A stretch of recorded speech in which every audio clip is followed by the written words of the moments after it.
may not be affected by women's health, but your mother or your sister or your partner will be.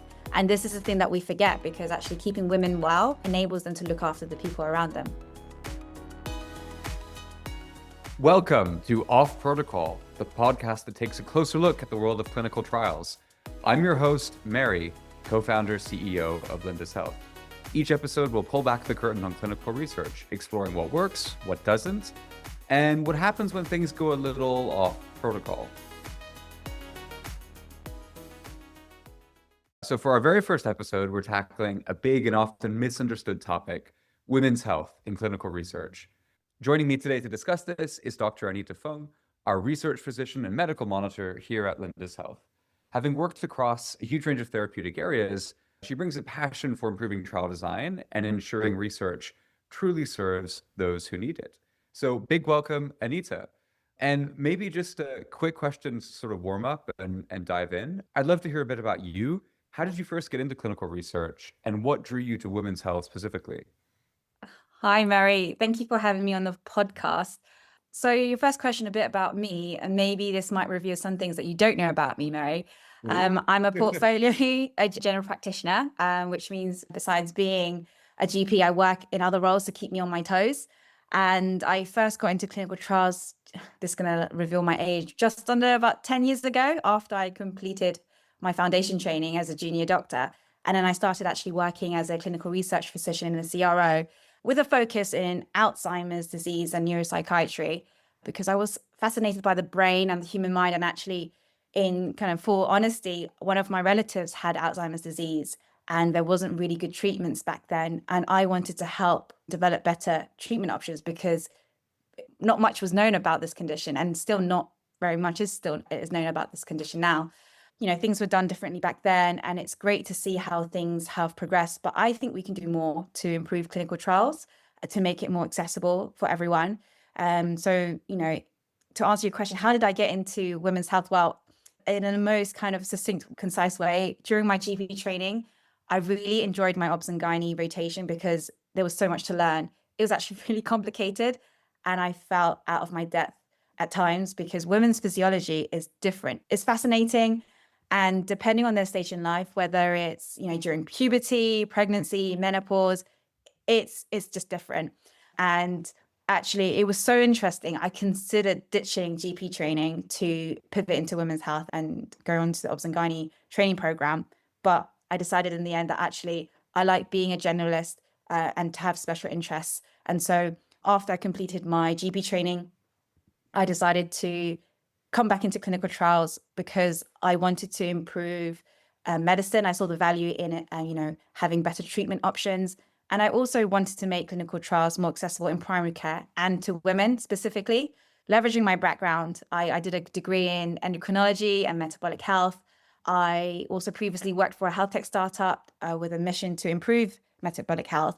I thought this was a great opportunity for me to combine all my interests and just make clinical trials better, to make it more equitable for women. So I started writing articles to raise awareness on how we can do things better. And yeah, surprisingly, it picked up, it took off, and people were reading, people were engaged, people were discussing, debating, you know, why is this happening? And that's why I'm here now, to kind of promote that conversation and to keep the discussion going. Yeah. No, awesome. And you raise an interesting point. In your role as medical monitor, say, on some of our women's health trials, do you think your background as a more generalist GP gives you an edge over someone who's, say, just an OBGYN specialist in any way? Yeah. I think different specialties bring different values and skills to the table. But I definitely agree that being a general practitioner, it allows me to have this more holistic approach. You know, it's not just the condition that we're looking at. It's also, how does this fit into what we say, the biopsychosocial model, the biology, the social kind of circumstance, and actually how does this impact their mental health as well? And because I am generally trained, it means that I can explore the impact on those aspects of their life and the conditions that it has on their life. So yeah, I would say absolutely. Okay, awesome. Yeah, I guess what I'm getting at is, like, in your role as a medical monitor, you must have to deal with a lot of patients whose issues, I guess, aren't directly related to the women's health condition being investigated, perhaps adverse events that come up. And I can see why having that broader experience would be helpful. That's a good Absolutely. segue for me to ask, maybe for those who are less familiar with the role, what does a day in the life of a research physician, of a medical monitor look like? Okay, so I'm very fortunate in the sense that I work across all the teams at Lindus Health, and actually, because it's so varied, it keeps me on my toes and why I enjoy my role. For example, I work with the commercial team and I provide medical input to address some of their commercial questions.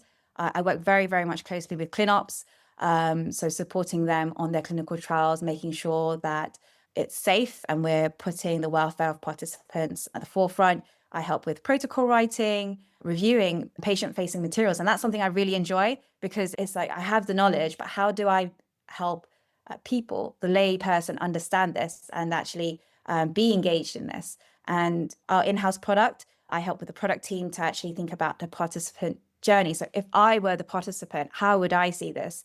And thinking about the user interface. So I love kind of product design, product development as well, because it taps into my creative side. So I would say my role is very much varied, but ultimately my responsibility, and I know this is the right answer, Mary, is that I look after the safety of participants. But there's so much to do. I love it.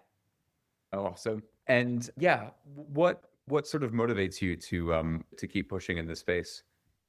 That's a hard one. I think first and foremost, it's interesting. It's different from my general medical training. I like doing things differently and doing things better. And I think by being in this space, it allows me to have a bit more say, a bit more maybe autonomy. And I really value the fact that my opinions are considered. And I feel really privileged to work in a company with like-minded people. And that's what I really value. Cool. Okay. So yeah, Anita, by now we've established that women are underrepresented in clinical trial populations. Can you briefly explain why? Oh, that's interesting. Are you ready for a history lesson? Give it to me. Yeah. Okay. Well, first of all, let's put you in the limelight for a bit. Mary, why do you think why there is this difference, first and foremost? Well, yeah, I'll probably give you quite a dry answer, but historically there have been reasonable worries about the impact of experimental drugs on pregnancy, and we often didn't test drugs in phase 1 for safety in pregnant populations, and so if you're developing a new drug, do you want to add a risk to your phase 2 program by adding, women who have a tendency to potentially get pregnant to your phase 2 trial? Safer just to try and like exclude women of childbearing potential entirely, right? Yeah. So I think, that's kind of been the mindset. As I say, it's understandable in the moment, but it definitely leads to serious problems at a systemic level when we step back and look at, yeah, just whether these drugs that are getting approved are actually safe for women. Yeah. And we can If talk you're about that. basically- It's definitely one of the considerations, but we're going to take it a bit more further back and beyond then. So actually, clinical research has previously been centered around the male body as a default. So your kind of average Caucasian 70-kilogram male, for example. And women were traditionally treated as like smaller versions of men. But as a consequence of this, it's led to really flawed research, misdiagnoses, and medical guidelines that don't really account for this. Thinking about like the female biology, for example, we have differences in distribution of muscle, distribution of fat, water, for example, but yet all the doses of medication are very similar, if not the same, for males and females, and across the ages as well. So as a result, if you think about the medications that we're being prescribed day to day, it's really fundamentally based on the kind of male body. So that's one thing to consider. You mentioned about protecting women and unborn children. That's definitely very, very true. They had the thalidomide tragedy back in the 1950s, 1960s, which everyone kind of knows about. And subsequently, that has led to kind of upregulation and potentially overprotection of women and women who can become pregnant, which I can understand. Like from an ethical standpoint, we can see why. But just to mention that things have changed, science has changed. And I think it might be time that we kind of relax from that a bit more. And I can maybe go into this in a bit more detail later. Why are there differences? Well, first and foremost, we have, when I say we, me being female and a woman myself, we have complex hormonal kind of factors, different stages of life. You know, I mentioned about puberty, I mentioned about pregnancy, there's the perimenopause, menopause. It's very, very complex. And sometimes I don't feel, as a woman myself, I don't feel that I understand it completely myself because one, I haven't experienced it and my time will come. But learning about it more now, it makes me realize that actually I need to do more for, you know, the women out there. And yeah, things are so complicated and that's what makes it fascinating. And then really kind of thinking about why are women excluded from clinical trials. I think part of it is the logistical and systemic barriers. In my articles, I write about women being main caregivers. The modern woman has to juggle a lot of things, you know, caregiving, full-time job, their own health, for example, and actually traditional clinical trials don't accommodate for that. It can be a bit more difficult to engage, especially if they've got other commitments, and actually finding ways to make it more accessible for the modern woman would really help include women in clinical trials a bit more. And that's what I'm trying to advocate for. And that's what I'm passionate about.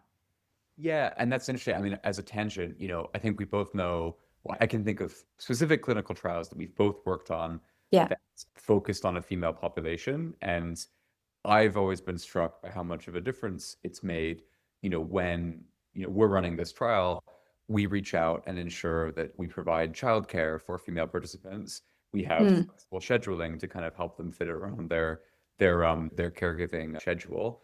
And, you know, yeah, I've been pleasantly surprised at how much of a difference that's made to enrollment rates, to adherence rates for a protocol. Yeah, that's been really cool. And frankly, in the scheme of a clinical trial, it's a relatively minor thing to do. And I would argue just ethically the right thing to do. I'm also surprised that, like, you know, you hear a lot from ethics committees. Ethics committees will mull over whether it's right to pay participants, you know, X or Y, but I don't often hear them talk about, oh, have we got support for childcare? Have we got Yeah. transport? Yeah. Because it actually can cost a participant in order to participate in a clinical trial, whilst they're, you know, contributing to the advancement of medications and the greater good in the community. For some people, participating would mean that they would have to take time out of work, for example, and work may not allow that. The system creates like a barrier to access in clinical trials. And if these women have underlying conditions, chronic conditions that are not very well understood, that's excluding them from actually accessing potentially life-changing, you know, treatments. So I think it's just, again, raising awareness, challenging the status quo and advocating for change. Yeah, definitely. So yeah, advocating for change, like is like the status quo changing? Are we seeing representation of women in clinical trials increase? I would say so. I think by changing the traditional kind of clinical trials model and making it a bit more decentralized, so, you know, allowing for more digital consultation, telemedicine, using wearables to measure outcomes, I think it is changing. But just to clarify that this isn't about equality per se or supporting feminism per se, it's actually good science. You know, we are trying to develop clinical trials to study and to develop treatments for a target population. And there are conditions out there, such as autoimmune conditions, that affect women more than men.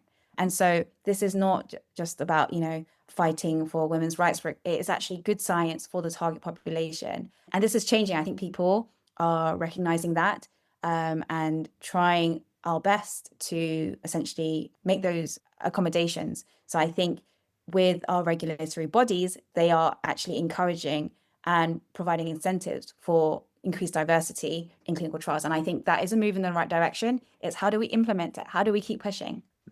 Yeah, makes sense. So maybe you mentioned clinical trials can treat women as smaller versions of men. Can you explain why this is such a problem, or like why this is a dangerous oversimplification, and why this is such a problem in trial design? Yeah, as I alluded to, I think ultimately the female biology, physiology is very different.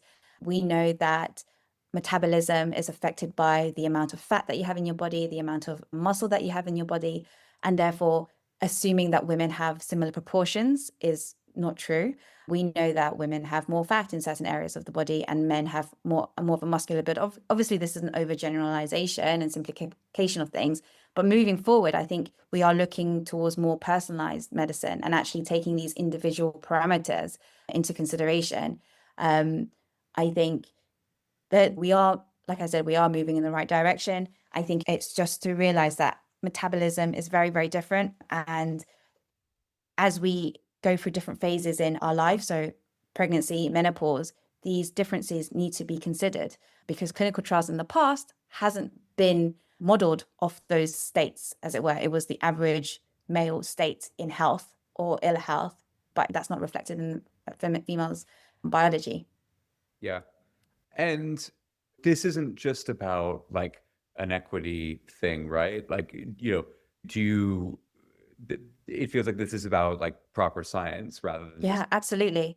kind of virtue signaling, which is why I think this movement will continue to gain attention despite the pushback that we're seeing across many spheres of life for conversations about equity for its own sake, frankly.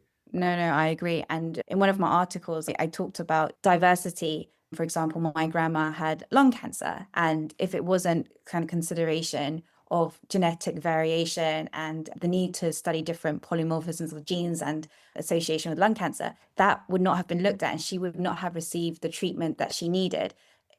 In fact, it would have probably been modeled off the Caucasian male, for example. But actually, this is why diversity is so important. And this is why consideration of women's physiology is so important, because it does differ and it does affect your outcomes. Yeah, makes sense. I hear like some hesitancy from members of the population, perhaps, particularly from women, given the historic underrepresentation, that they don't want to be treated like guinea pigs. And Yeah. so there's some kind of like a self-fulfilling stigma around it. How do you Yeah. respond to that, and how do you break the cycle? Oh, this is a hard one. I thought about it.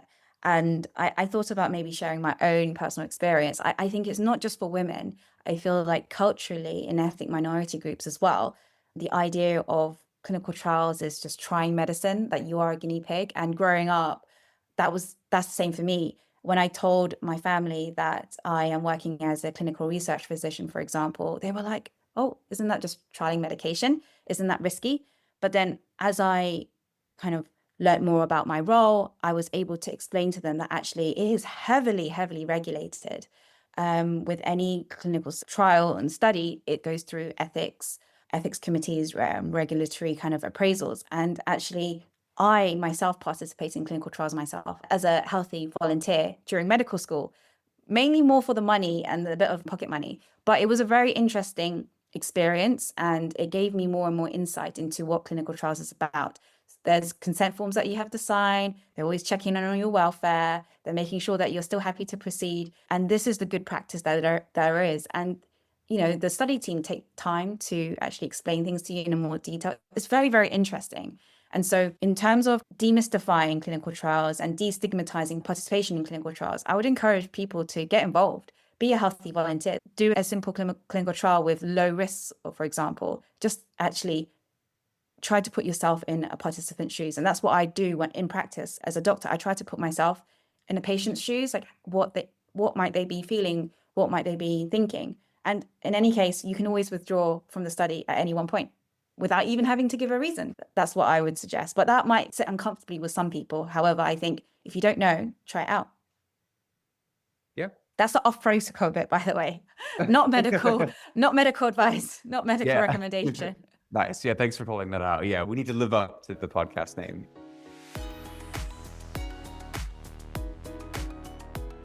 Okay, cool. So to close out, we're going to try ending with a quick segment called Trial Tales, where we share a story about a moment in clinical research that was surprising, memorable, or just maybe different from the usual. So yeah, Anita, is there a specific moment in your experience that comes to mind? What kind of specific moments? As in me as a bad participant on a clinical trial?